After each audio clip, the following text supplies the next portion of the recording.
Well, here we are. We've just arrived at Masasanya Dam at the Masasani Manangas, and as you can see, Sam is just preparing to put the cooler boxes in the back of the vehicle, and then we're going to wend our way down this beautiful paradise of Gonarezhou.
Yeah, the age, meaning how old it is. We can get that we got from two guesses here. Yeah. We just translate it. Okay. So there's two guesses.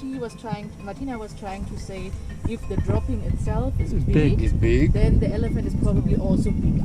All right, that's not wrong. It's correct. The second one was that young lady here. She said if the animal is younger, probably the remains in the dropping are finer. You often get a lot of leaves and other big sticks retaining on these as they are unchanged, because digestion in elephants starts from the mouth. They are some kind of non-ruminant animals. They don't work well. They will come out as they are. But if an animal is young, generally it has got all the teeth, it can grind very well and still become very fine. So coming back to your point. And this is fine or is it not? This one is not that fine. Okay, so it's But- an old one. Yeah, it's older, but it's not that very old. Mm-hmm. Yeah, I would rather put this one in his 40 years.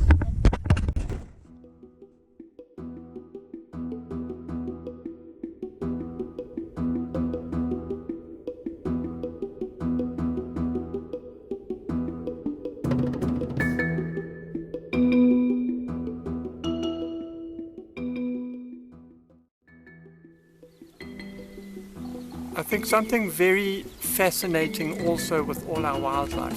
If you look at the kudu, it's got the white stripes going down. And then you've got an impala in the background, and you'll notice that its color is all horizontal. So you've got vertical colors and you've got horizontal colors. Obviously that's for camouflage, but it also is an adaptation that gives you an idea of what they eat and where they live. So like the kudu, the white would be the sunlight from the sun. So obviously it would prefer to live where there are trees, so it would be more of a browser. Whereas the impala and like your buffalo is all one color, so it would rather live in the grassland areas, so it would be more of a grazer. Yeah. Oh, but the way they were, it's now they are white. The horns look different now for sure. It was the funny sleeping position. Yes. He was nice. deep asleep.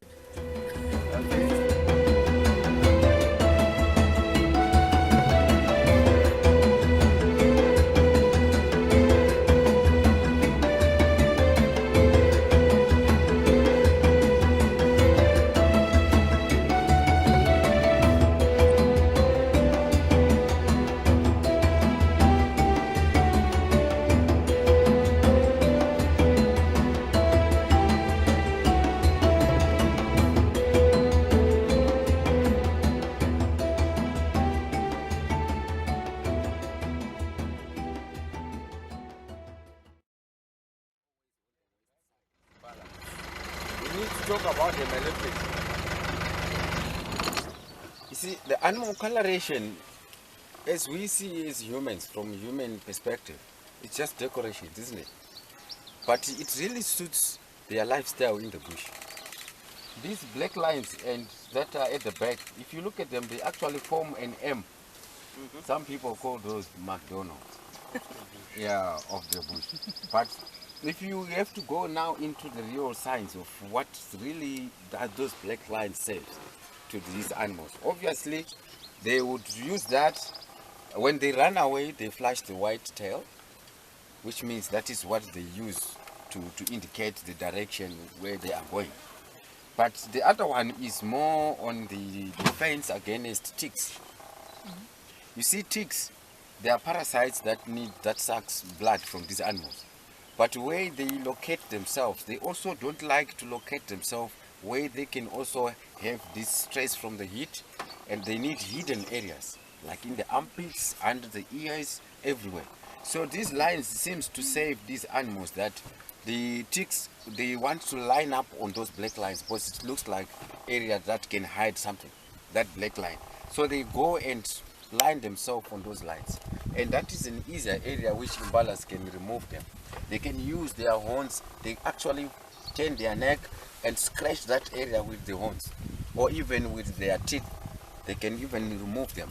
So in that case, you don't see too much ticks on impalas. They are well groomed, yeah. Yeah, they are well groomed, but they walk in big grasses where there is ticks. So ticks just cling on them, but they will move around to find an area where they cannot be easily disturbed. So they find on those black lines, it's an area where to hide, but it's not an area to hide. Impalas can deal.